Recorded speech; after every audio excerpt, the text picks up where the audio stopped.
What is going on, cyberspace? Welcome to the HyperPixel podcast. I am Michael K.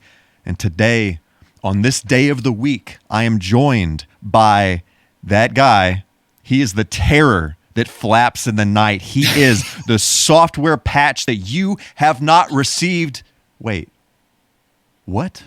It's the software patch that has software exploit that you have not received a patch for. That's what I was thinking. His name is Zerain. What is going on, Zerain? Man, that's an epic intro. Holy crap. I'm going to have to write that one down. Thank you for that wonderful intro. I appreciate it. And I'm doing quite well. Excellent. Yeah. Doing good, man. I don't know how else to put it, but that, and, another blessed day in this blessed cyberspatial universe. Fantastic. So, That's what I like to hear. So how are you, man? I'm doing well. I am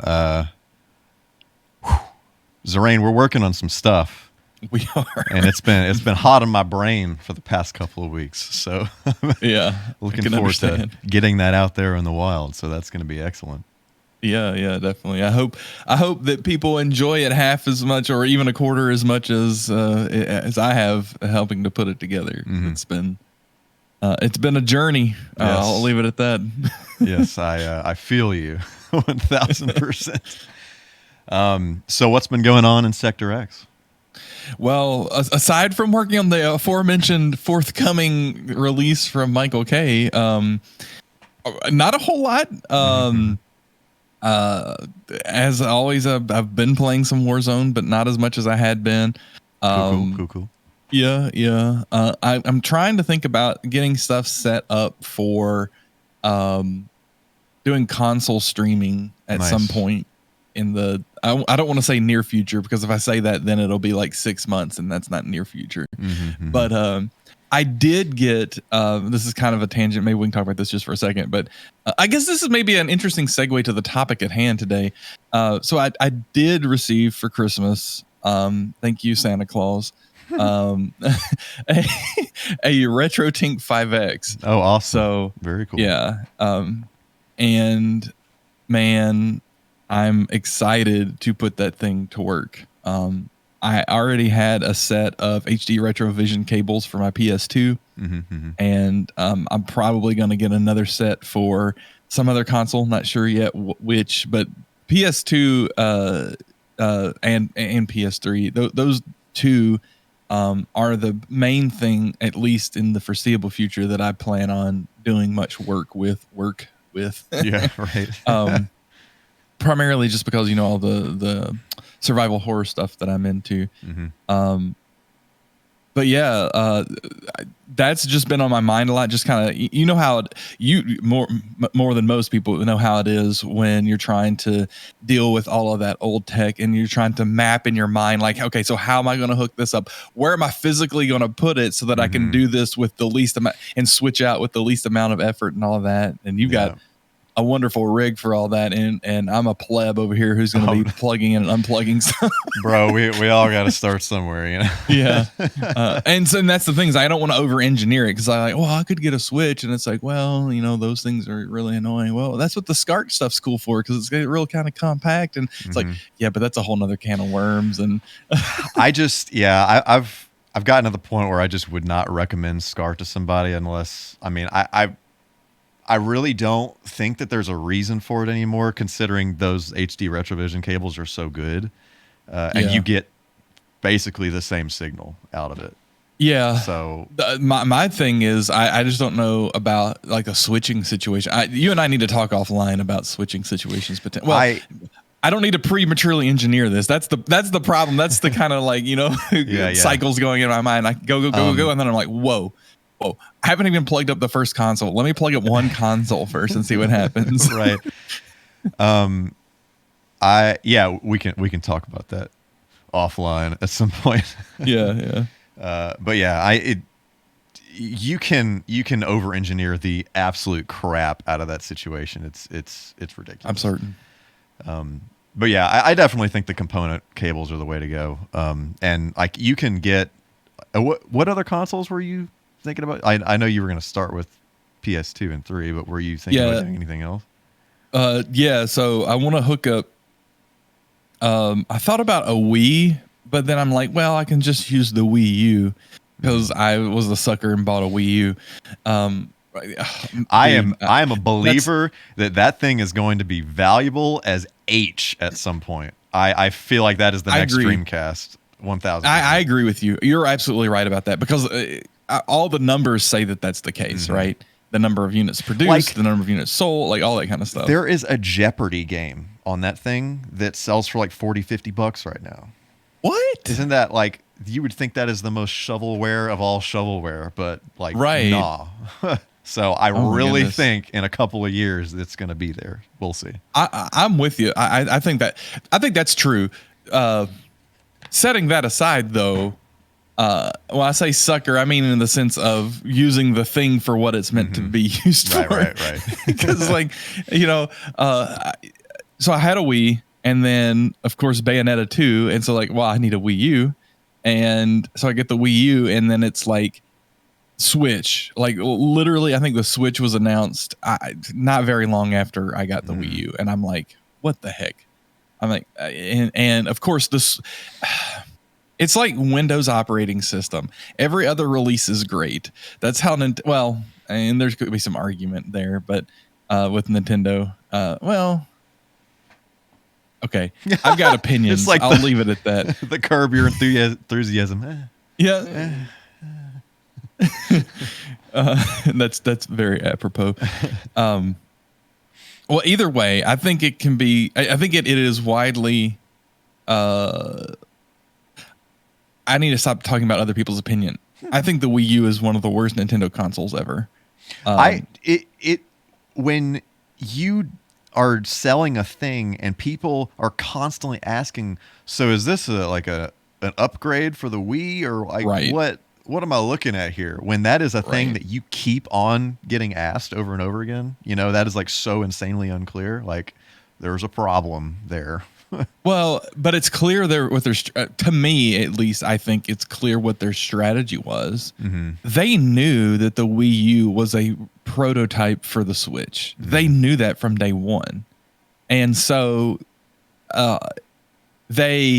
This is why I have a big problem with the Wii U in retrospect. At the time, you didn't know, and so it's like, okay. But they knew that it was a prototype for the Switch, and they released it full well knowing that, and acting like it was a new console. And they named, I think that's why they intentionally named it the Wii U, was so that there was this confusion over whether it's a new console. And then it's like, well, so that to kind of hedge this kind of deception that they were doing, like, well, maybe some people won't buy it because they think that it's, an upgrade, knowing full well that like Nintendo fan people, girls and boys alike, are going to go and buy this Wii U. I mean, especially, I say, I'm critical of the Wii U, but we did get Super Mario Maker on it, and I played that. That's what I played probably more than anything on the Wii U. Case in point, like most of the good first-party games on the Wii U have been ported to the Switch, like in some form or fashion. Right. They are good games. Like there's a good library on that system, but Anyway, I don't know. This is a big tangent to what we were even talking about. We just need to have a Wii U cast at some point, apparently.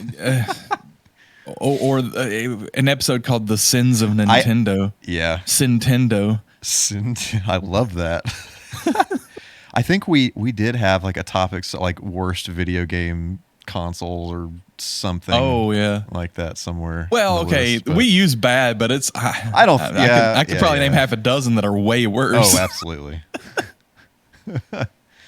Freaking what was that thing? Oh man, now I can't even remember what it was called. It was like the Android console that everybody got hyped about on the Kickstarter. Ouya, yeah, that thing. Anyway, we need to save that for that episode. Oh man. So yeah, we'll discuss this offline at some point, Serene. Definitely. You're asking about what consoles? I would like to at some point get an NES, an SNES, and a Genesis running through it. At a minimum, that's what. But also, I want to get an NTSC-J GameCube so that I can run, Biohazard 2 on GameCube, because that's a good port of the game to run. So a lot is the answer. That's cool. Yeah, and I want to get a Saturn and a Dreamcast so that I want to be one of the few people that runs RE1 on Saturn or Biohazard on Saturn. I support this. I support the Saturn love always. Yeah, the leaderboard on that is so small, and it's actually I could top 5 it easy. Not that I care so much about such things, but it's like, it would be cool. Yeah, I mean, I think that's cool. Like when I was doing Mega Man X4, like the Saturn list was so much smaller than the PS1 list. Oh yeah, exactly. So, but I mean, if you look at Biohazard or Resident Evil, like, just the whole thing, like no matter the platform, everybody runs it on PC. I mean, some people run it on PlayStation, but basically everybody runs the PC version, which is fun. I like playing. It is so smooth. It feels so good. It is one of the most satisfying PC games to play, in my opinion. Well, certainly one of the most satisfying Resident Evil games to play, because the controls are just accurate when you use a keyboard to play it. Yeah. I just freaking love it. But the times are insane. I would never top 10. Never.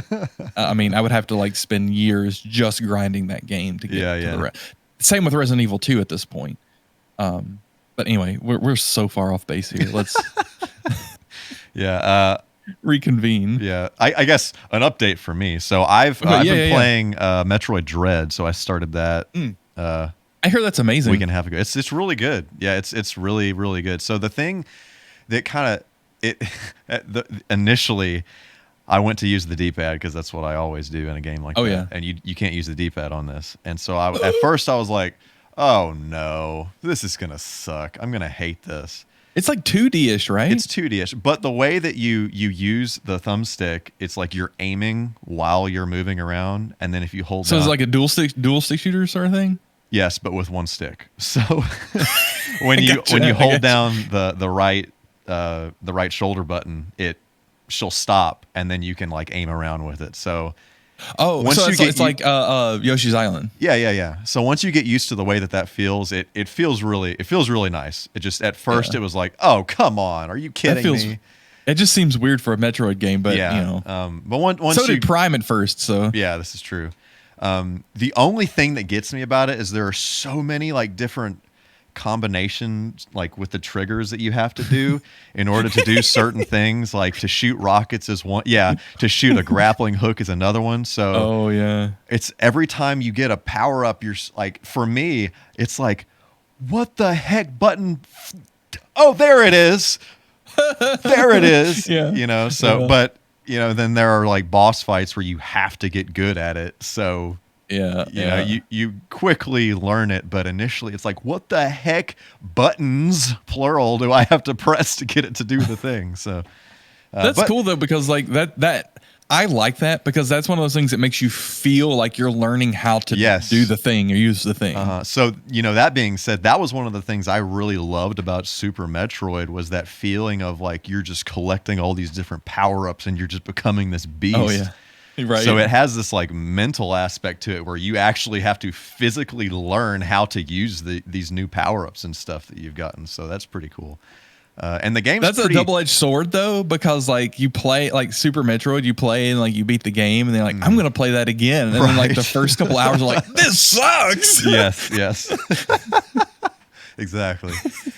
But the game is actually it feels pretty swift. It has a pretty swift feel to it. So it's a good fluid feeling game. So I'm really, really enjoying it.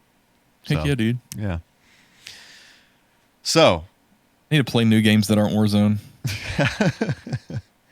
I miss like Warzone. I miss Warzone. I need to go back and play a little bit. But you're probably one of the only.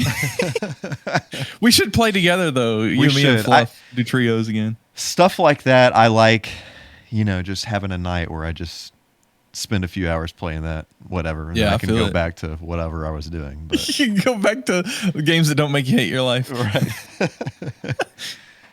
I need to play some more Phasmophobia. I haven't. haven't played it since I got my Oculus, so I definitely want to do that. Can play that in VR. Yes. Man, make the horror real. Right. Although I guess that's one of those things where, like, if you've played that game a lot, it would feel cool and different and more visceral and maybe a little scarier to do it in VR, but it wouldn't be anything near like playing it for the first time in VR. Yeah, that would be like wet your pants kind of. Yeah, Phasmophobia is one of those games where when you get used to it, like the kind of the fear goes away. You know, you're more of just trying to, and it becomes a puzzle game. Exactly. So that kind of magic kind of wears off, but you know, every time they release like a new map or something, it kind of has that same like, okay, I'm very unfamiliar with all this. What's going on here? You know, that kind of thing. So yeah, I think that game's a really cool concept, and I think I still like playing the game. Don't get me wrong, but it's one of those games where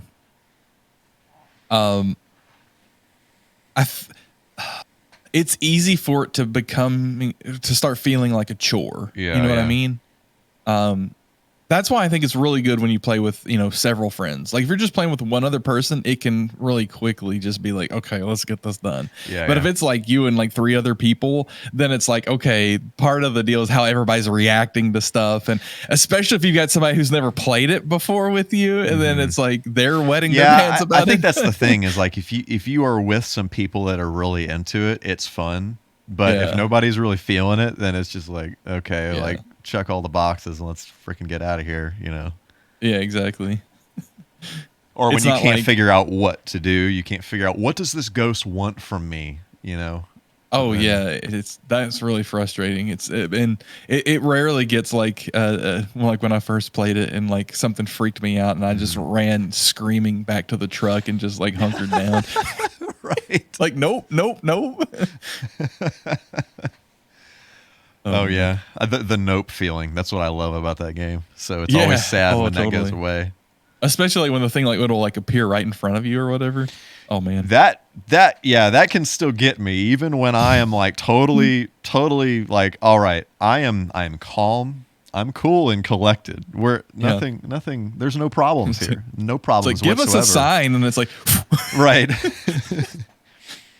Or like when it whispers in your ear or something, you know, good grief. That's still, there are certain things that still get me.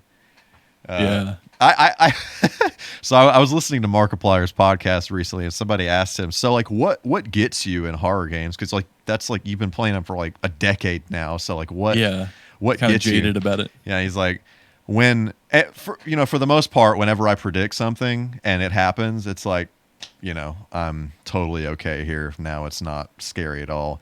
But, you know, obviously when a cheap jump scare happens and it gets you, you know, that is what it is. But when I think a game is going to do something and it doesn't do it, then I start getting scared. You know, when it's like, when I turn around, it's going to be there. And he turns around and it's not there. Yeah. And it's like, oh crap. I don't know what's going to happen now. Oh man. Dude, that's why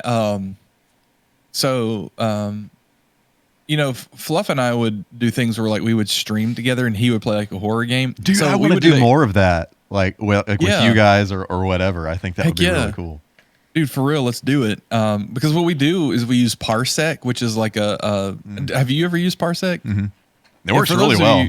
Yeah, it does. For those of you who don't know, it's like it is a way that people came up with. It's like a software that one person could play a game and the other one can either watch it or you can play with them. You can actually send inputs and it like kind of does this thing where it like synchronizes stuff so that it's like you're sitting in a room playing a game with somebody. Mm-hmm. So, but what Fluff and I would do is he would play it and I would just kind of watch it. But since it'd be real time, our reaction would be together. And so that we would both stream it. So he would stream it on his channel and I would stream it on mine. And so whoever you watch, you'd get the full experience. It wouldn't be like you'd only get like half the experience.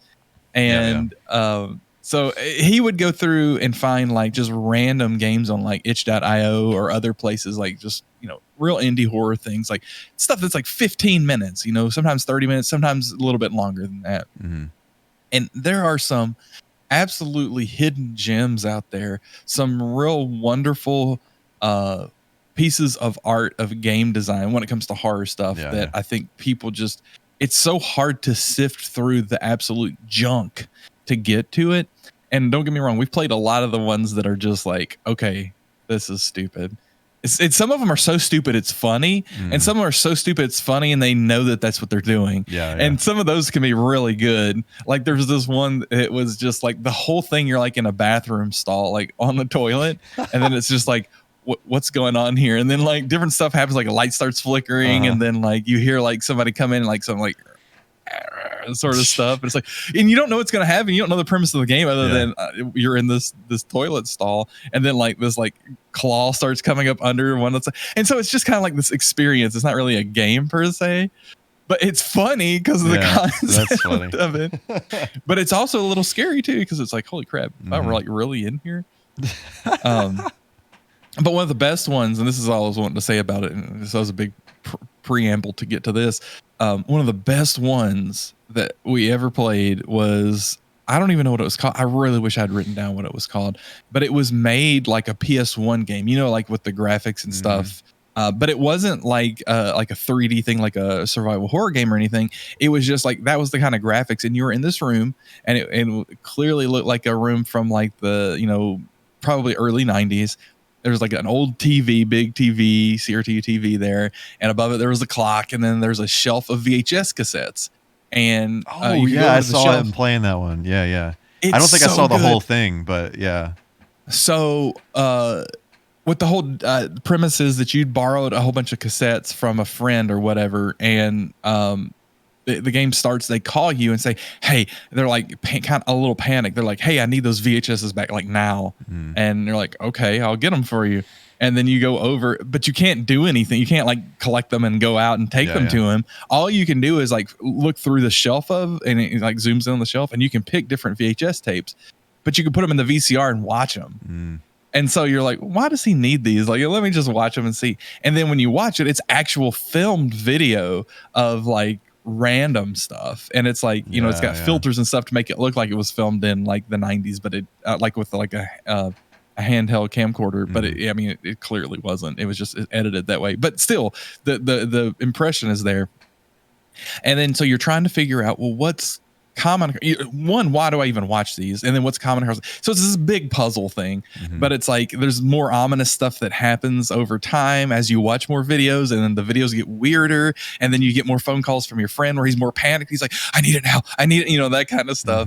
And it's just, I wish I could remember what that was called, because it was like so panic inducing, and also just really creeping you out, because like, what's going on here? Because like the videos was like normal everyday life stuff, but then it'd be like weird stuff where it'd focus on like strange things. And anyway, little experiences like that. I this is what I told him when we got through that one. I was like, dude, I would have paid $15 for that. It was worth $15. And some of them aren't even worth the time you spend to play them. So it's like, it's a real crapshoot. That one was free? Oh yeah. Like almost all the ones he finds are free. And we just, because that's what we're doing is like an experiment to try to find what are the good ones. And you rarely find ones that are that good. Sometimes they're, oh, those pretty good. I would say at this point, most of them are like, that was pretty good. Some of them are like, that's not even a game, like in a negative way, or like, what the heck were people thinking? Or like, okay, this is clearly a 12-year-old. No offense to any 12-year-olds out there, but this is a 12-year-old making their first game. You know, kudos to them for going through the effort, and it didn't crash. So there's that. Some of them just don't even run and will just crash. Anyway, man, that's a fun experience to have. Yeah, we need to do that. We need to do more of that, or I need to join in with what you guys are already doing. 100%. Well, we hadn't done it. We usually go hard around October because of Halloween. But for the rest of the year, it's like, if we remember, we'll do it. But it's, we should get more regular with it. Yeah, I downloaded something called the Madvent calendar in December. And it was like a daily horror experience for the month of December. Oh, that's cool. Leading up to Christmas. And I was going to stream it, but with everything going on with my voice, I decided to not stream something that was probably going to make me scream. So, right. It's probably a wise decision. Yeah. But I mean, you have the list of games that Yeah, I have it. I still have it on my desktop here. Oh, nice. Yeah, but it was That's pretty like awesome. one application, and it has the games in it. I don't know. Oh, okay. I don't know if they like unlock daily on their own or how you do it exactly. But Oh, okay. but yeah. That's a cool concept. I like that. So yeah. Good stuff. Yeah, we'll have to do that sometime soon. Figure that one out. Yes, add that to the list of things to do. Right. So today's topic, the topic at hand, we're Yes. talking about retro technology, old technology. I guess kind of focusing on 80s and 90s technology and everything earlier. I don't really know. We're just going to kind of see what happens stuff. here. Old stuff that you just don't really see anymore unless you're in like a thrift store or antique store or something like that. Yeah. Or in your grandmother's attic or something. So one that's fresh on my mind right now, Zarain, is VHSs and VCRs. Oh, sure. So Well, that's a good segue from the game. Exactly. Speaking of VHSs, Right. so if for those of you who follow me on social media, I posted this like little vlog thing. I got this VCR a little while back at like an antique store flea market thing. It was $6. It has S-video on it, which is like really uncommon for a VCR to have. Usually they have composite connections, the yellow video connector.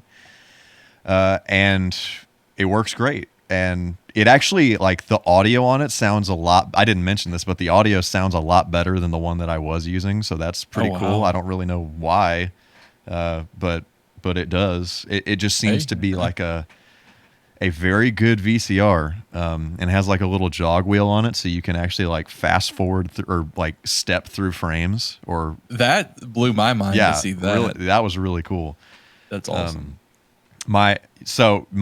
My parents owned a video rental store, all that stuff that I always say. So my dad had he would repair VCRs, like that was one of the services that my parents offered at the store. So like 80% cleaning the reed head. Exactly. It quite literally, he said it was like, yeah, that and just putting some lube in there. And that was really it. But anyway, so the VCR that I got, like I was fully expecting it to not work because it didn't really look that good until I cleaned it up. It was $6. And I just took a risk on it because it was $6. And well, the S video, dude, that I'm with you. I've never heard of that on a VCR. And that was surprising. I got a like a DVD player VHS combo. That's what I was using, and it has an S video connection on it, but you can only use that for the DVD portion of it. You can't use that for the VCR portion of it. So that was a major disappointment. So that doesn't make any sense to me. Yeah. Ever since that, I have been looking for a VCR that actually does that natively. So yeah. Nice. But anyway, I had never actually watched a VCR do its thing on the inside before until I took this apart and was like making sure it worked and didn't destroy my childhood tapes and stuff like that. Yeah. I really need to get a throwaway tape or something so that I can test things or whatever. Not that I'm going to be collecting VCRs or anything, but whatever. But it's like really cool how it like it flips up the top or whatever of the tape, and then it pulls out the tape, and then kind of like reels it up and like reels it in, and then starts doing its thing. And this VCR actually has like automated tracking on it, so I don't really know what exactly tracking is, honestly, technically speaking, but I know that if it's out of whack, it makes the picture go all crazy. Well, I could be wrong, but I always thought that it was that the tape moved up a little bit or down a little bit across the reed head, so that might be what track. It is. Yeah. That actually makes a lot of sense. So this actually does like an auto calibration when you start playing the tape. So I'm guessing that's what it's because it doesn't have any like tracking knobs or anything like that on it. So that's cool. So that's cool. So this must be like a pretty new, relatively speaking, VCR. Yeah, I don't know. I didn't actually look at what year it has on it, but yeah, it wouldn't surprise me if it was kind of like a later one. It's surely it's pre 2000, because Oh, that's yeah. kind of when they started doing like the combo It's things. probably like 96, 97. Something like that. Yeah. Yeah. That's cool though, man. So yeah, I do not collect VHSs. I have to draw the line somewhere. It has to be done. Basically, I'm just using it to like capture VHSs, like old home videos and stuff like that. Freaking through a RetroTink 5X, Nah. and capture it with a 1080p, a beautiful, beautiful aspect ratio, all that stuff. So. That's wonderful. So yeah, I have to draw the line somewhere. Not collecting VHSs, but it's cool to have a few sitting around. But it's For the aesthetic, right, exactly. So yeah, like along the same lines as that, like cassette tapes. I don't Oh yeah. have any nostalgia for the way a cassette tape like sounds. At all, being an audio person. But So there's actually some discussion around this I've seen lately. okay, enlighten me. So there are people who have the opinion that since cassette tape still is tape with the whole potential positives of the tape medium versus so I need to back up several steps, because there may not be audiophiles listening to this that understand the whole digital versus analog war that still seems to, well, actually maybe because I've unplugged myself so much from it, but it had been raging for years and years and years when it comes to audio engineering and audio recording and whatnot, especially with regards to music, particularly with regards to music. You had a lot of people who are very anti-digital recording. Yeah. Because there's lots of technical reasons why they say this, but the colloquial thing to say is that analog recording, tape recording, is warmer than digital recording. It's the same sort of dichotomy between like amplification, so like tube powered amplifiers and solid state amplifiers, where the digital of the solid state is colder than the warmth of the tube. Yeah. Well, that actually has been kind of destroyed within the past 5 to 10 years by digital emulation of analog circuits has gotten so good, and computation has gotten so efficient that basically you can't tell the difference now. And anybody who says that they can is lying to you. I mean, it's just like you can't. But I mean, if you're talking about like a physical amplifier, then okay, yes, there is still a difference between solid state. Although some of the solid state stuff, it's starting to build in a lot of that emulation, where it's like, oh, well, it doesn't even make sense to carry around a 800-pound tube amp when you're playing shows and stuff. Anyway, back to the whole tape thing. So there's this huge, factions that are like digital's just as good as analog, tape, or tape, or versus, tape is always going to be best. It's warmer, blah, blah, blah, blah. It's like the same people who would talk about vinyl. Vinyl sounds so much warmer. I like vinyl for other reasons than the audio quality. I think there's a lot to be said about the aesthetic and the experience of vinyl that is completely separate from the quality of the audio. It's a completely different issue, if you ask me.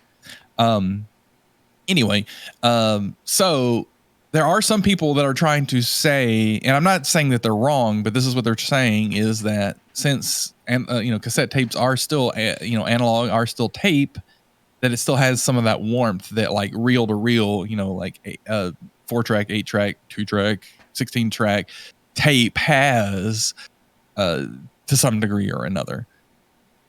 The problem is that almost anything that's been recorded these days at some point has gone through a digital stage. And so that digital stage, wouldn't that have sterilized the audio, even if you're going back onto tape? Yeah. Because I mean, if you're recording it on a computer, directly through an interface, you're going through your AD converter, you're making it digital. You're removing those even order harmonics that create the warm sound. If we're talking about from a physics perspective, and you're introducing, or you're emphasizing, or having more present the odd order harmonics that has that harsher digital sound, quote unquote. So I think people aren't thinking about that. But okay, you still could record to a 8-track, 16-track reel-to-reel tape machine, and you could mix through an analog console. And that's another thing. People use digital consoles, right? Even if you're not recording it into a DAW on a computer, you may go through a digital console, and that has the conversion step. But okay, you mix it through an analog console, and you bounce it down to a 2-track master tape.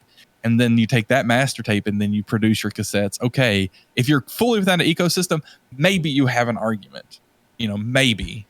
But like that's like 1% of 1% of all the recordings. Right. Days. Yeah. So anyway, people are having that discussion now. I don't understand it. It's so marginal at this point. It's so marginal. Mm-hmm. Because like even the emulation of things like outboard gear, like analog outboard gear, is so good these days that it can still bring in, and people, once you know from a physics perspective what about the tube or the analog sound, quote unquote, sounds good, then you just program that with it's like people don't. Well, I'm going to go get too math on it, but it's like people don't understand like what a Riemannian sum is, where you have like, yes, you have discrete rectangles, and then well, guess what, if you have enough of those rectangles, you can make a curve with it, like in calculus, right? And that's literally what's going on here with like, you have like Taylor series or whatever, where you're calculating what that curve's going to be, and you have so many like, approaching infinite slices on it that it's so accurate that literally your analog ears can hear a difference. Yeah. So it's like, what are you going to do? Okay, that's the ultra technical part of this podcast. I'm going to stop talking. Oh no, that's awesome. that's awesome. But yeah, I mean, for me, it just like it doesn't do anything for me, like at all.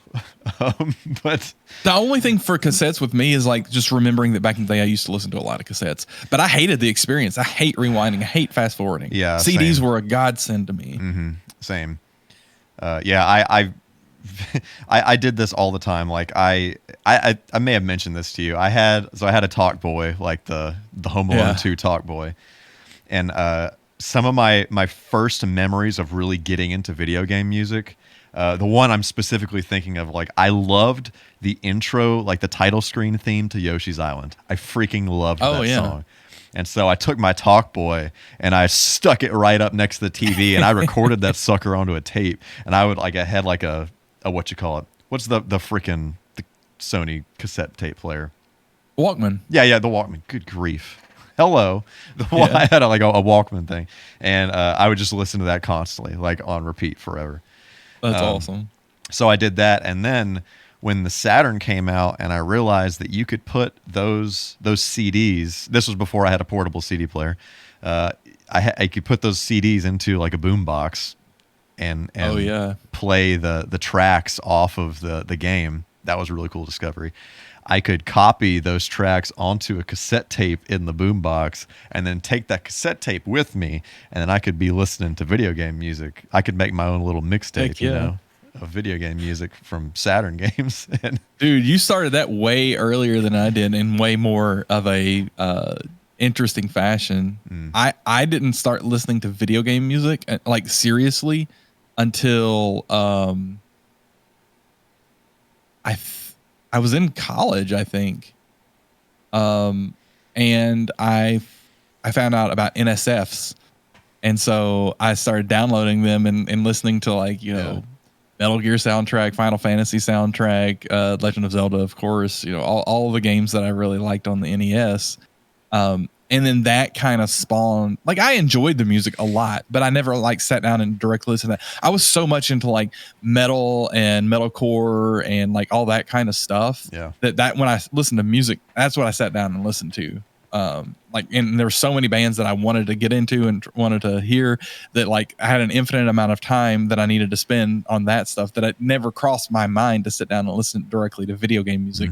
Right. But I think it was late in college even, when I really started doing that. 'Cause I think it was after you and I met even. to be honest. I think we got into that around the same time. Maybe you introduced me to the NSFs and all that stuff. Yeah, maybe. Because like I was listening to it. I remember like when I got my first job as a software developer, and obviously what am I going to do? I need to listen to music. And it's like, well, I couldn't listen to the kind of music that I listened to because I would just stop and just be rocking out if that were the case. Right. So I needed some kind of music that looking in your cubicle and you're just picking up the change. Oh, the worst part about it is that that job, it was like a room and it was 3 of us working in a room, like with desks like facing each wall. So like it would have been like on display for everybody to see. Although they probably would have thought it was funny because like both those guys were into music too. They weren't into metal, but like they understood. Like one guy was like way into like, you know, punk and like underground punk stuff. So they understood that whole thing. Yeah. And one of the bosses was too, like, oh man, one of the guys that owned that company, you know him. We could talk about this offline, but your "Come at Me, Bro" guy. He had a bolt thrower poster in oh wow, like in his office for a while. Yeah, that's like cool. Like for real. Like so. Anyway, so I found NSFs. I don't even know how I came across it, but at the time I was using Winamp with a plug-in on Winamp to play NSFs. Same. Yeah. That's cool. interesting. Yeah. Let's see what else. So I guess if we're talking about like cassette tapes and stuff like that, so like floppy disks. Oh yeah. This is something that this struck me as hilarious and made me feel old.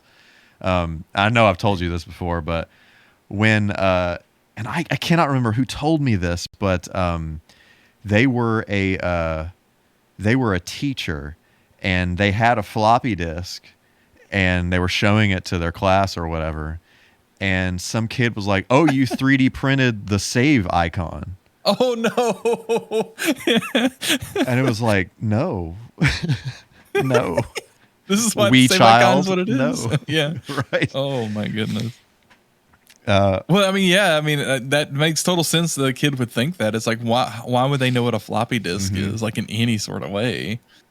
Yeah. And that's wild. Yeah, that's wild to me. Like I remember, before USB drives were really a thing / affordable at all or whatever, like everybody, their assignment in computer class was to get a floppy disk, and that was your thing to carry around with you and bring to computer class so you could save all your, Word documents and stuff. Right. I remember.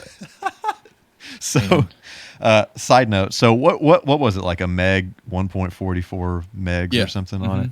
So, the only thing we saved on them was like documents and stuff like that. Nothing very large.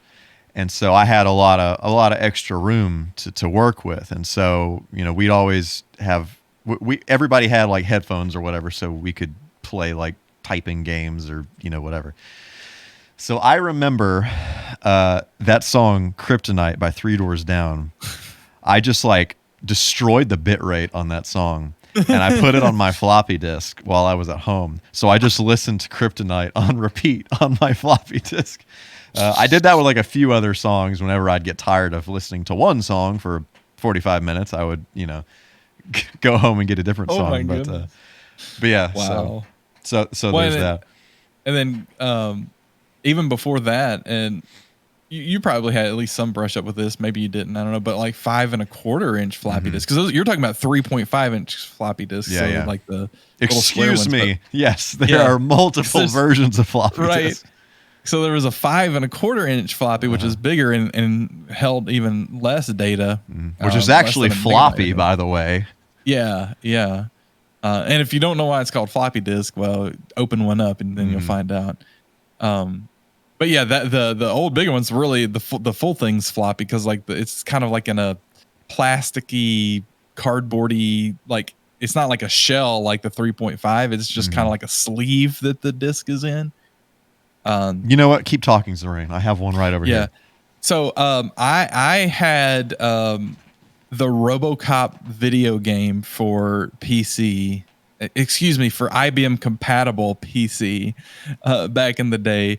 And that game came on like 3 or 4 of the 5 1/4 floppy disks. And I really, really, really wish that I still had it, because I have, my parents may have it somewhere, but I'm not sure where exactly. But man, it was, it's something else to see one of those discs if you've never seen one before. Like, it's something else. It's something You didn't else. hear any of that, did you? No, I didn't. I was saying I had the RoboCop game for PC, IBM compatible PC. Oh, that's cool. And it came on like 3 or 4 of the 5 1/4 inch floppies. Well, so first of all, this is the Oh, there you go. the newer floppy disk here. So Yeah. it's actually not floppy; it's plastic. This is the save icon, if you will. So I actually found this at Goodwill. Like, I don't know. Are you serious? Is Yeah. that sealed? No, it's not sealed. Oh, okay. Maybe not too long after I started getting into game collecting, maybe like in 2014 or something like But that. for people listening to audio, it's Advanced Dungeons and Dragons Yes. on the PC. So There it you go. is. Yeah. It's That's pretty awesome. floppy. Pretty floppy. That's the 5 P-floppy, if you 1/4 will. guy. Yeah. So Dude, I'm super jealous of that thing. That's awesome. yeah. Yeah, there were actually several of these there. But yeah, this has like freaking, like, this has everything in it. I'm pretty sure. Like, even Oh, has man. like all these like cards and stuff. And Oh, wow. Yeah, dude. Heck yeah. I love looking through this kind of thing, like these old, like, behold. Love it. Anyway, You're not a Dungeons and Dragons fan if you don't understand why that said behold. so floppy disks. Crap, that'll break them. So speaking of floppy disk, I feel like this was kind of like a transition in technology, but so zip disks, which, Well, before that, Okay, before okay. we go to zip, because like yeah, that's there's like a whole plethora of those kinds of things. Mm-hmm. This is something that I think a lot of people these days, especially younger people, don't know existed. But so my family, we had one of these and used it a lot. Some of the earliest digital cameras oh yeah, had a floppy drive built into it. Oh, So yeah, I that's forgot how about that. you would take the pictures. You would put Yeah. a floppy disk into the camera. So it was like this big square honking man, thing. I totally forgot about that. I Yeah. was thinking about that not too long ago. Actually, I don't know if I saw one online or something. Yeah. Yeah. And you could take like 10 pictures. Yeah. And they're like terrible quality. Right, they're like the resolution of a stamp. Right. It's pretty bad. But just the fact that existed, and they were expensive too. It wasn't like there's some cheap technology. I really don't think that, I mean, because like you quickly, not long after that, flash RAM became like, the thing. And so like that started getting built into stuff, and then the chips got small enough to build it into stuff, and then they immediately started making cameras that you could save directly on the camera. Yeah. And then SD cards became a thing because the chips they started being able to print it instead of it being a separate chip. And then the rest is history. And I mean, so now that's speaking of that, I remember somebody in high school, they had a camcorder that burned onto DVDs, like little mini DVDs. Really? Yeah. I don't even know if I knew that existed. That must have been like a really short window. Had to have been. I can't imagine that's great. I never used it, so I don't know like how many problems it had or whatever, but yeah. Right. Like it just like burned directly onto the disc. Like, there has as to you be. were I'm trying to filming. think about technically how that would work. There has to be some sort of like buffer inside of it that it holds it while it's burning it. Yeah. Because it's not a real time write. It can't be. There's no way, because that would have to be like a 50 speed write disc to be real time write. Yeah. That's weird. Oh man, that probably cost a lot of money. Back in the day. I'm sure it did. But it was like little GameCube style, like that size, whatever size. Oh yeah, yeah. So yeah, but man, that's wild, dude. Those yeah, discs probably were really expensive too. I'm sure. Man. All right, so that's what I was gonna say is the whole camera with the floppy Yeah, that's drive cool. on it, 'cause I that's like, totally forgot about that. Yeah, that's a real relic. right. So zip disks, which again, like if you don't know what a floppy disk is, there's no friggin' way you know what a zip disk is. But Right. a zip disk is a disk. It's a little fatter than a floppy disk. I have, again, it's another thing I have somewhere. I'd have to find it. I didn't prepare for this podcast apparently. Imagine like 3 or so floppies glued together on top of each other. That's about what it was. Yeah. So the ones that we had were 100 megs. There was one that I think it was maybe I don't know how big it was. It was bigger than that. So there was several different kinds. So there's the zip disk, which is, I think zip disk themselves were 100 meg. We had a thing called a super drive, and I don't know what the disks were called, but those were like 250 meg, something like that. Yeah. And then there were things called jazz drives. Yes. And some of those were like 1.2 gigabytes, actually. That's what I was thinking of. Okay. Yeah. Yeah. That's cool. But so this is like so childhood, first world problem, whatever. So, dial up internet connection, that whole ordeal. So around the time that we had this zip drive, we had dial up internet, and it was horrible dial up internet. It was something about, my dad always said it had something right. It had something to do with the lines were like really old or something like that. So we got like maybe 2K down, if not less than that. That's sad. Yeah, it was a rough world that I lived in as a wee lad. So anyway, my sister, who, side note, my sister is 18 years older than me. So when I was, in middle school age or whatever, like she was already an adult. So she was living on her own, doing adult things. And she had broadband. She had a cable modem. I remember when she got this, and it was like, holy crap, that's incredible. Yeah. That's phenomenal. And so I would go over there. I had like an external zip drive. We had like an external zip drive that I would take over there. Which like most of them were. And I was going to make a point of this too. This is pre-USB. Yes. So it was a parallel port, right? The big printer connector. I think some are parallel port. Some were well, I don't know if the zips were serial. Ours was the parallel port. So we need to talk about these things too separately. Okay.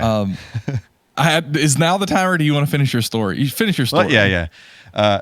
Anyway, so yeah, I would take the external zip disk drive over there, download, a bunch of like songs, all this music, I was watching, this was when I was big into tech TV at the time. Yeah. So Leo Laporte. Yeah, Leo Laporte. Good man, that Leo Laporte. So I would go over there and download all this stuff that I would be like hearing about on tech TV. So the big thing that I loved that I could not watch at home was this Robot Wars thing where people would like build all these robots and they would just fight, Yeah. And I would go over there and download all these real player video files of which in and of itself is just, again, videos that have like the resolution of a stamp, like you can barely tell what is going on in these videos. Or at least that's what it would look like if I watched it at home, if I attempted to watch it at home. So I would go, over to my sister's house and download as many as were available and put them all on these zip disks. And like downloading music back then, like literally took several hours. Like it was a several hour commitment to download one song. Like, like big time. So I would, go over there and download. Okay, well, what all do I want here? Let me just download everything I need. And game demos. I loved downloading PC game demos. I thought that was so cool. Yeah. Being able to just, I'll have this one and this one and this one and this one. And I would just load up all these zip disks and go back home and just enjoy all of that and then rinse and repeat. So That's hilarious. Yeah. Yeah. So talking about like the data connection. So USB, people will know that USB is there. So, but USB is Universal Serial Bus, right? So there's a reason it's called serial bus, right? And there's a reason why you were talking about parallel. So think about we keep saying kids. It's like I feel like we're talking on the porch, like with our canes and stuff. Like you kids, you don't know what's going on here. And it's not like they couldn't just like look this up on Wikipedia or something. Yeah. But it's like so before USB, which was a phenomenal advancement in the idea of ports on a computer. You actually had lots of different kinds of ports until even before like serial ports. Like you had like random stuff, like proprietary ports. Like, you know, you go back to like Tandy computers and like they had like their own video port and like they had their own video format. And like you had to buy like Tandy monitor, like, oh dude. So like the whole idea is like with a serial port, you know, the data is like it's serial, like it's going one direction or it's going the other direction. Parallel is going parallel, it can go both directions, and so that you more data bandwidth. Bandwidth is how much data can be moved in a certain amount of time. So basically, you know, how big is the pipe? You think about it like that. Because people talk about bandwidth these days and they don't really know what that means per se. Because like, well, and technically what that means is like, well, there's a signal and there's so much frequency band on the signal that can get used for sending the information. Anyway, yeah, different story. All these ports, all of these devices back in the day had to have their own, not only like custom driver, but like it even the way to talk to the computer had to be developed individually for all of these devices. That's why USB was such an advancement, because it was a standard for how to talk, the protocol over the line basically. And so that's why it was a nightmare. And kids these days, you think it's a nightmare trying to find drivers for something that you're trying to do these days. No. Go live in the 90s. Tell me that you have a nightmare these days. Oh my goodness. Like not only did you had to have drivers, you had to have hardware that was compatible even with the other hardware necessarily, because you may not even be able to run the drivers for the thing to talk to your computer. Man, dude, it's another world, and I don't mean the video game. Although that was from back then too. Yeah, this is true. Oh man. I'm just so happy that things are the way they are today. Like it's hard for me to complain too much. Yeah. Although I do. You and me both. Dude, you and I getting ready for streams, you know, back when we were doing that, like, oh man. Woo. Some of the most frustrating moments of all time. Right. Well, it was just working. I didn't change anything. The fact that it could work is what's just mind-blowing, right? Because like imagine trying to set up that much disparate stuff to work together. It's unbelievable to me in the 90s that it's no wonder that like Windows 95 just exploded all the time. Oh yeah, totally. Man, that reminds me of this TikTok I saw the other day. Old man on TikTok, you know how it is. And it was like, are you, it may not even been TikTok, it may have been Reddit, I don't know. It was like, are you this old? And it was like the Windows 98 start sound. And it's like, and then somebody replies like, no, I'm this old. And it was the Windows 95 start sound. That's funny. And then somebody's like, oh, I'm this old. It's like Windows 3.1. And then somebody else was like, what's a Windows? And it's like a picture of DOS. It's like, we could keep playing this game forever, guys. That's funny. but it is funny because, like, you know, I mean, especially with stuff like vaporwave and whatnot now, it's like, I keep saying kids. That sounds so disrespectful, but young people really feel like how old Windows 98 is. And I understand that, because even to me, it feels pretty old, but it's like, there's so much I can remember from before that time, like from computing, at least. Yeah. And it's same. Like, I'm almost scared what it's going to look like in 30 years, you know, because I can remember, well, let's say 25 years. Because I mean, I can definitely remember what computing was like when I was 13, 14. Mm-hmm. And so, and this versus that, like, so 13, 14 was AOL for me, very likely, if I recall correctly. So that's like right going into high school or whatever. Mm-hmm. And it's like, compared to what the things are now, it's like, and there's no way you could have imagined it back then. Yeah, and so it's like crazy. In 25 years, with things moving even faster, like I'm literally fearful, and I'm not trying to be a Luddite here and say we need to stop progress. Don't get me wrong, but I'm fearful of what actually is going to be the state of things at that point. And am I even going to be able to understand it? Because I want to understand it, right? Because there's some people who are just like, I don't want to know about all this new stuff, and I understand that perspective, but I want to understand what's going on because it's like I need, it's like Defense Against the Dark Arts sort of thing. I need to know what the thing is so that I can know if I need to protect myself in some way, right? Right. I mean, you look at like scammers now, right? Like the Kit Bogus stuff where he like, messes with scammers, but all those scammers are out there, and lots of older people are really getting taken by all that. I want to avoid that myself when I get to be that age. So it's like being aware of it, but those scammers exist, so who knows what kind of scam and stuff there's going to be in the future. You've got a virus. Click here to save your life. Exactly. Protect You're going to die if you here. don't click here. Right. Yeah, exactly. And then especially calling it a virus, like, if you're that certain age where you don't really understand that they mean computer virus, and you think my computer has a literal virus on it, like I'm going to get literally sick. My physical body's going to get literally sick because my computer has a virus. Oh, goodness. Yeah. Goodness gracious, Lorraine. Oh.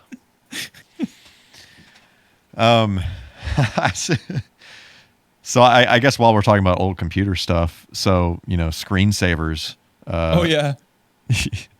Used to be a serious thing. I mean, people still use screensavers, but I feel like not as heavily as they once were. I mean, so I've told this story before, but the second Sega Saturn game that I ever bought, I bought with the money that I got when my dad got this screensaver, a physical package of screensavers. So you bought, imagine, for those of you who were not there, imagine how you walk into a store and you buy like a Blu-ray or something like that. And that's that movie. People don't do that these days. That's true. If you even know what that is. If you don't, I guess, sorry. But so imagine you walk into a store. It's a store. Right. Imagine you walk into a brick and mortar store and you think, what do I want to display on my computer screen when I'm not using it? Let me browse through all these different options that I have here. Multiple options. Right. Do I want these flying toasters or these pretty ladies or these cars, or what do I want to look at me when I'm not using my computer? So I'm gonna buy the flying toaster. So I'm gonna pick this up off the shelf and I'm gonna go check out with this, spend my money on this screensaver, and then go home and install it on my computer. Anyway, so he got one of these for Christmas or something, decided he didn't want it, and he said, take it back to the store and use the money to buy a game or something that you want. So I returned a physical screensaver package to the store, to Software Etc. in the mall here, and I bought Clockwork Knight for the Sega Saturn. Bro, I want to pause for a second and talk about how much I loved Software Etc. as a store. Dude, same. Like, I don't know why. I just did. This is probably going to blow your mind. Okay. I'm ready for my mind to be blown. So, I mean, anyway, go ahead. So my dad was a jeweler in that mall. Okay. So he worked at a jewelry store in that mall. And when we moved, it wasn't when we moved, when they closed the video store in 93, they just got a bunch of boxes. As many, when you're moving, you just get boxes from everywhere that you possibly can. Right. So him working at a mall, he could go to like the dock area, and there are just plentiful, just boxes everywhere. Yeah. So he took a bunch of boxes and whatever. So all the like games and movies and stuff were packed in boxes from that mall. Okay. So fast forward, we moved out of my childhood house, and live in our new house for a while. I move out. I move several times since then. And the last time, I think maybe 2 times ago that I moved, I looked at this box, and it was from that whole extravaganza. So it was a tough box, which is why I still had it. Oh yeah. But I looked at it, and it's a box to Software Etc. Oh man, that's awesome. An ancient relic from the early 90s. Yeah. I don't know what was in it, but yeah, it was to them at the mall. So that was pretty cool. Just thinking about Software Etc. is like, it just feels like childhood to me. Cause like, I would just, that's where whenever we go to the mall, that's where I wanted to go. I would go to the music store. Well, at first it was just Software Etc. And then over time I got more into music, and there's a music store or Camelot Music at this mall or Software Etc. And I just remember so many things about being in that Software Etc. I do remember that that's where I bought my copy of the MS-DOS Magic the Gathering game. Oh, nice. Yeah, That's I cool. think it ran in DOS. I think you can run it in Windows as well, but it's a it's a terrible game. It's not that fun, if you ask me. And this is somebody who loves Magic. I think I've told this before too. That's where I first saw Resident Evil on display on the PS1, and it's like there's so many things that I have memories about that Software Etc. in that mall. Yeah, like Mutant League Hockey. I've never even played that game, but I've never played it, anywhere but there. I remember they had the Genesis there, and I was playing. I was like, oh, this is pretty cool. Yeah, I mean, I remember the first time I saw the Sega Saturn was at that store. Like they had a huge banner plastered across the wall, and I was just like, just a little child with my eyes just lit up. Man. We could talk about mall life. That's another podcast entirely. Bro, yeah, no kidding. Like malls today are weird. Have you been to a mall recently? Yeah, actually, like a few months ago, I had to go for some reason. It was very interesting. They're weird. Very strange. Yeah. And we'll save that for that episode. But a shell of what they once were. I don't know if you've ever seen the show Abandoned on YouTube. No, but I can imagine what it's like. It's a dude. He just kind of, it's like little short documentaries about abandoned places, abandoned buildings. Sure. A lot of them are malls and stuff like that. Yeah. So it's really interesting to see like how populated and active a mall once was, and then like a lot of times he'll have exploration footage in it, like of after it was abandoned, and just see that kind of stuff's really interesting to me. To see like all this stuff that used to have a bunch of life, but it's just like not anymore. Yeah.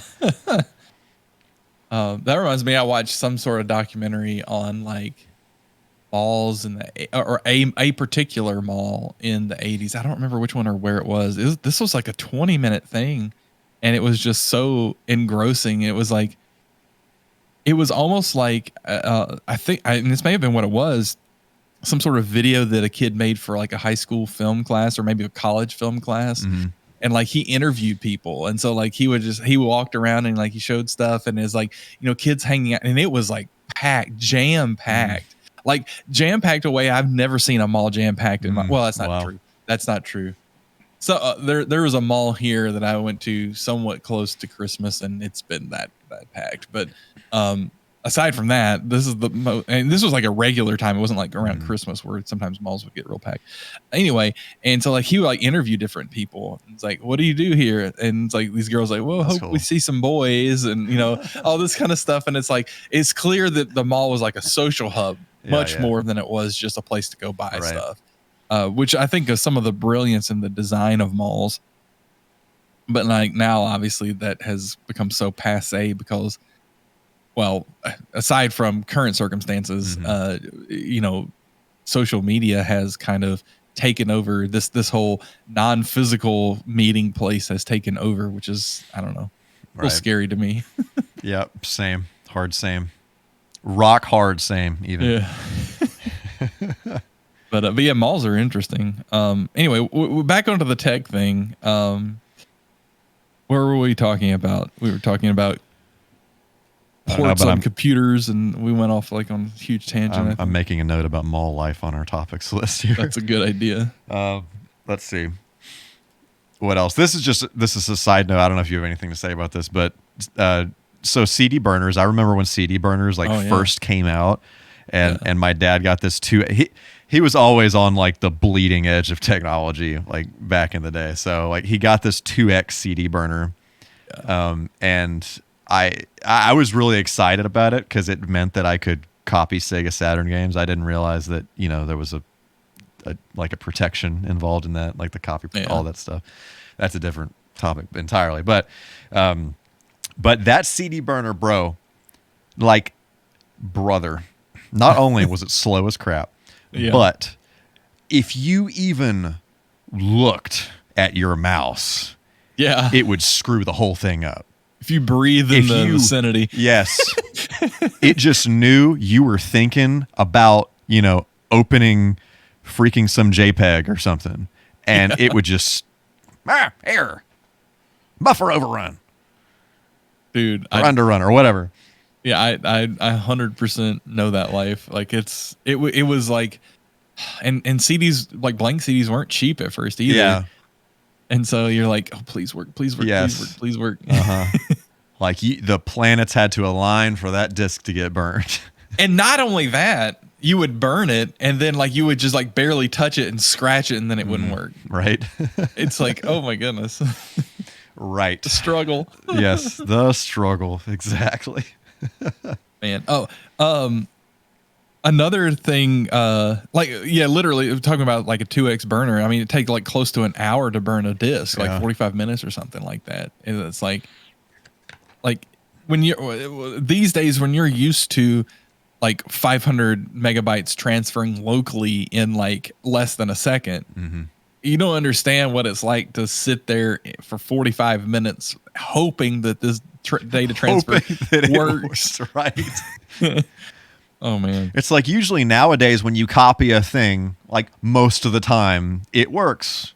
It's like actually kind of rare that it doesn't work. Right. But and it's likely because you're trying to copy over a network. Yeah, something wonky like that. But this, it was like, all right, cross all of your appendages and let's do this. Oh man. So the one thing that I wanted to bring up, if you're ready to talk about another thing. Yeah. There's probably not much conversation to be had around this, but this is something that I don't know. I'm sure many people younger than us, certainly 10 years plus younger than us, don't realize existed. And there's probably a whole class of devices around this that we could think of that maybe we didn't ever use, but we were aware of, that is kind of this weird in-between stage, which is like a digital dictionary. Did you ever have one of these? Oh, yeah. I actually, when I was looking up, like trying to figure out what the heck we were going to talk about, that was one thing that I forgot to take note of. But yes, 1000% that. And also like a digital diary. Did you ever see that? No, I didn't. I can imagine what it would have been like. Like before, like a PDA, like that kind of thing. It was just like PDAs even. Yeah, right. Oh, dude. I've got some stories about PDA. And we're not talking about public display of affection either. I guess we could talk about that, but that's not relevant. So anyway, digital dictionary is like this little bitty thing. Like there were different ones. Some of the earlier ones are a little bigger, then they got real small over time. But it's like a little bitty. Think about like a calculator, like maybe a big handheld calculator. Yeah. Calculators is another thing to talk about. Where like you would type in a word and then it would scroll and tell you like what the definition of that word was. And which kind of like an old Pokedex for those of you who know what that is. So. Yeah, exactly. That's a good comparison. Some of them were like thesauruses too, and so they would give you like other words that were similar or dissimilar. My grandfather actually had like a collection. He did crossword puzzles all the time, so he had like some kind of like one of those like thesaurus kind of things. It was like specific to crossword puzzles. Like it would kind of help you find matches and stuff. Yeah. So it's like it was like a thesaurus, but like the inverse, where you could look up the definition and it would tell you words. Yeah. That's cool. I didn't know those. I would like to get a book like that. Anyway, I guess the internet's a thing now. Right. There's that. The internet spoils so much cool physical stuff. You know what I Right. mean? Yeah. Eh, It's so true, dude. It's like, and this is a entirely different topic, but the whole thing where like you can download like all these ROMs and have all these games right at your Oh, yeah. fingertips. It's like the magic has left the building the moment you do that. I mean, that's great. That's awesome. But it's not like, you know, when you've gotten your one and only game that you're going to get for the next couple of months. And like, that is your Right. game, you know? yeah, definitely. Anyway. But yeah, so just the thought that something like that exists, I think would probably surprise a lot of people these days. There was also, and I don't know how this worked, but there was a very short period of time. This was either before SMS text messaging or right when it was starting, and maybe that it was somehow related to that. But there were devices, I don't know if you knew this, that you could use to get on like AOL Instant Messenger and other like instant messaging services from the device to talk to people. What didn't that kind of look similar to like one of those digital dictionary things? Yeah. Yeah. Okay. Yeah. And I for the life of me, I never knew how that worked because this is pre-Wi-Fi. That's interesting. I wonder how that did work. Yeah, this is before Wi-Fi connections existed. Well, before anybody had them, even if they already existed. And so I don't know how that thing. I need to do some research and figure out how that works. I'm very curious about that. Because I was like, interesting. I forgot about that. Why would somebody be so addicted to this that they want to take it with them to talk to somebody? Yeah, I mean, It's like I don't know the if world you're now. a super business person, you know, I guess. That's not how it was marketed. It was marketed really? to like, it was marketed to like girls and like gossip chat and all that kind of stuff. Yeah. Interesting. Yeah. I'm sure that there may be versions that were marketed for business stuff too, but really at that time, no, I doubt it because like business wasn't done that way. Business was still in person and on the phone at that time. Business took a while to catch up to adopting technology earlier. Like, and now it understands how what's the word? Asymmetrical leveraging technology early is as far as gaining advantage in the marketplace. At the time, business didn't really understand that. They knew that there were things like databases and all that could help. Yeah. But there was like some inflection point around late 90s, early 2000s, maybe around the .com boom and bust, that companies really started to understand that if you get ahead of the technology, that you can make yourself impenetrable in the marketplace in certain ways. And at that point's when, you know, you start getting a lot of like R&D and avant-garde trying things in business, a lot more progressivism maybe in business is one way to think about it. Anyway, it blows my mind. At the time I was like, I can't imagine, like I used AIM at the time and stuff like that. And you know, I like doing it. And when I was on a computer, I was probably on AOL or something, but it's like, it just blew my mind that somebody would care about having a device that they carried around with them, even if you could do such a thing. And it seemed like, how could you at the time to talk to other people? And that's like, for me with text messaging, I didn't seriously start text messaging, like seriously, until 2012. Like, not to say that I didn't text before that, but it was very rare. And most of the time when somebody texts me, I would respond, but that's about it. I wouldn't like have conversations with people. It would be like, I'm almost there, or like, Right. Yeah. Where are we going tonight? When did I start? I was definitely earlier than that.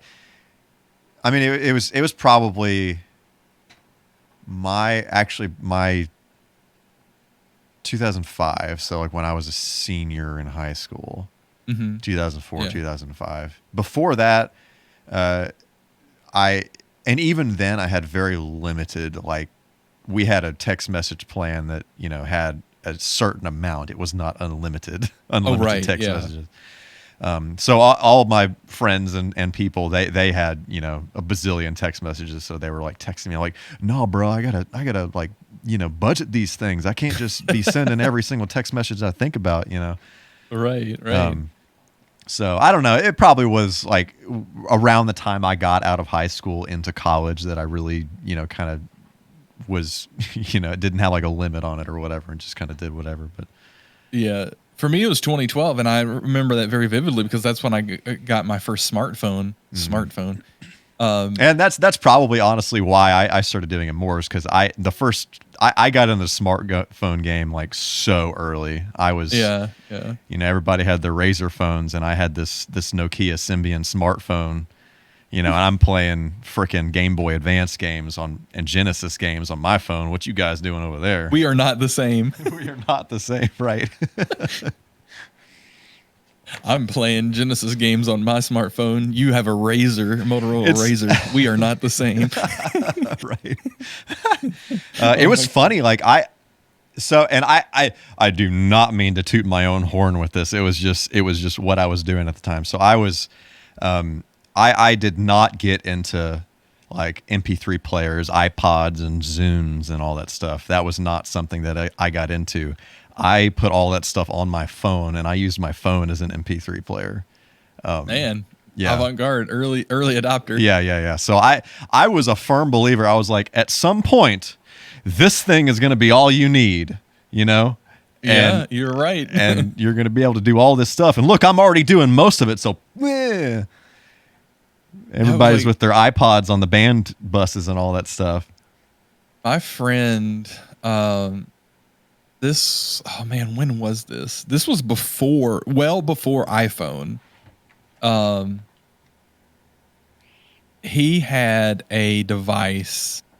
I don't think it had connectivity to a cell network, but it was like, it looked like, and like, I'm trying to think of you know, like the original Nintendo DS, like the gray one. Mm-hmm. Now imagine just the bottom part of that, but a little bit bigger and a little bit thicker. And it had a pretty big screen on it, about the same size. And it was a computer. Mm. And so this probably needs not to be said, but I'm going to say it. It so predates anything like Raspberry Pi or any like the computer on a board things that you can get now. Yeah. And it ran some version of Linux. I can't remember off the top of my head. And I don't remember what all he did with it, but I remember seeing that, and I was like, when I saw that, I was like you, like, this is where things are going. I was like, this is where things are going. This is going to be the cyberpunk future of like a computer that you hold in your hand. Yeah. Which is kind of like this hybrid tablet / phone thing is where we're at now. It's just at the time, there's no way you could have made something like iPhone or an iPad or anything like that. Yeah, I think so. I had Nokia phones. I was a Nokia smartphone user for a long time, and right before I got the first iPhone. So the last Nokia smartphone I had, it had Wi-Fi, and before that, it was like we had some data plan. Like, this is how many megs you had a month. But when I got that phone that had Wi-Fi, I was just like, the bets are off. We're here. The future is now. you know, and I'm able to get like browse the internet on my phone for better or worse. That whole thing. So that was cool. But before I got, I tried out this Sony Ericsson.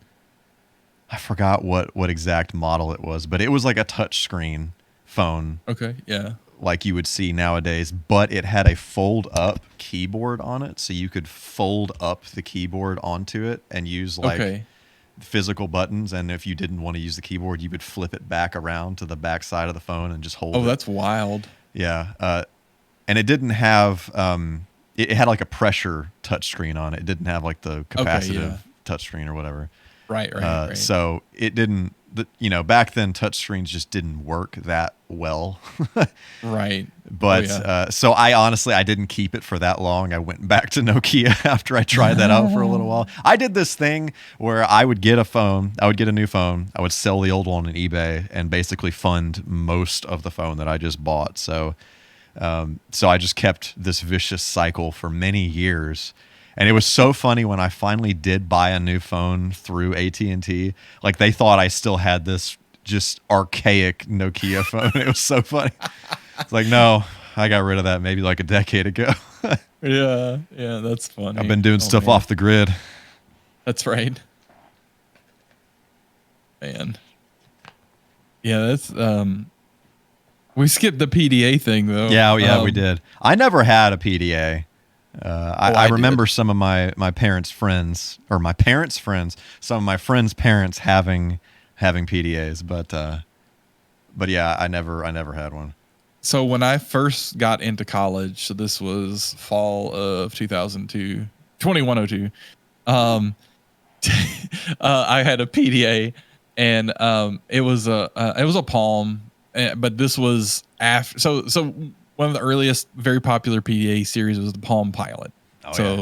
Palm was the company, Pilot was the device, and everybody called it the Palm Pilot. And you got a Palm Pilot, like that was synonymous. That was like Xerox or Kleenex or whatever. It was like synonymous with the PDA device. Mm-hmm. It wasn't until much later that people started really calling the PDAs versus a Palm Pilot.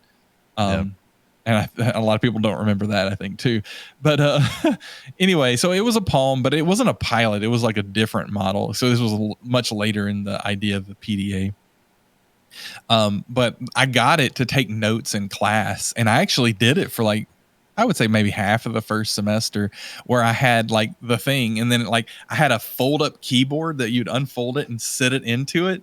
Oh, I actually had one of those for my phone. That's pretty cool.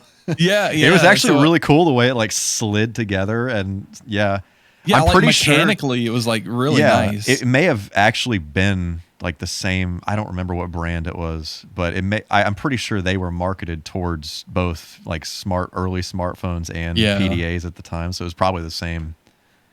Quite possible, because I just remember like physically it felt really good, surprisingly good for as small as it was. And so, but then like that got real, I don't know. It just started annoying me taking it around. So I just stopped and then I just never used it again. But for people who don't know what a PDA is, it was like a little digital device that had a screen, like where, there were different ones.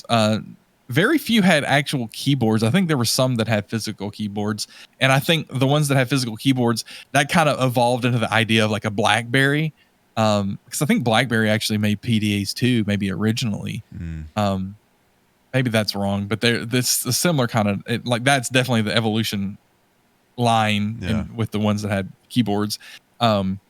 But the Palm thing was interesting because it had like a little stylus and had like a little pad on it where like you could draw, and like you would do like you could make letters. And it's like you had like different ways to indicate that you're trying to do this letter, and it was kind of like the letter. And so like you would like draw it, and then it would type what you would draw. So letter by letter, which is really slow and clunky and weird. And I'm sure if people have never heard of that before, they'd be like, what? That makes no sense. Why wouldn't you just, well, because technology wasn't there. That's why you wouldn't just. Yeah, right.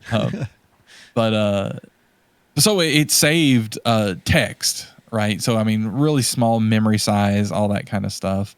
And you could transfer the notes that you had on it onto a computer and all that kind of stuff. But PDA's personal digital assistant is what it's called. So you could have like a calendar on it. You could take notes. You could, you could have it do reminders even, I think, a little simple stuff like that. Yeah. All the stuff that you do with a phone now, it's basically that plus texting plus calling is like a modern, and then general purpose computing is, well, somewhat general purpose computing is add all that together, you get the smartphone. Mm-hmm. So like all these things were developed separately, and then they kind of converge into a smartphone. Yeah. Very interesting. Wild stuff, Serene. It's very wild. We didn't even go as far back as I thought we would. I thought because we didn't really hit the 80s too much, unless you want to talk about, say that VHS is in the 80s. We did mostly 90s, I think. Bro, I knew this was going to be a multi-parter. I just absolutely knew. Yeah. I actually have some other stuff on my list here that we didn't even like get in the realm of. Uh-oh. Yeah, well then save it. Let's do. We got to do another one of these. Yeah, let's do that. We're at about an hour and a half now, so Woo, yeah. It's a doozy, another doozy. Yeah.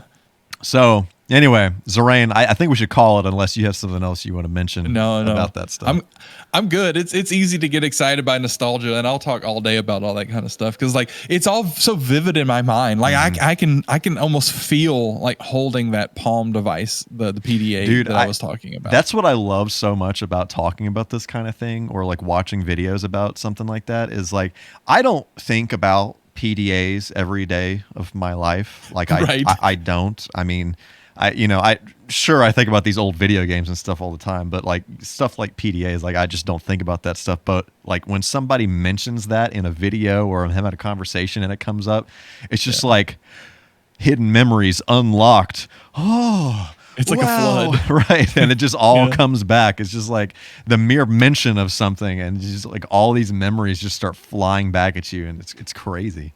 Yeah, because one of the big things when someone says PDA, or I think about it, one of the memories that comes back to me is like being in Best Buy, and like now you know how Best Buy has like the whole section where it's like phones and stuff. Yeah, that started with PDAs. Like that was like where they first started doing that, as far as I recall. That's my only experience with PDAs was when I was at like Best Buy or Sam's or something like that, like with my parents waiting on them to do their thing. I would be, looking at all the PDAs and all that stuff.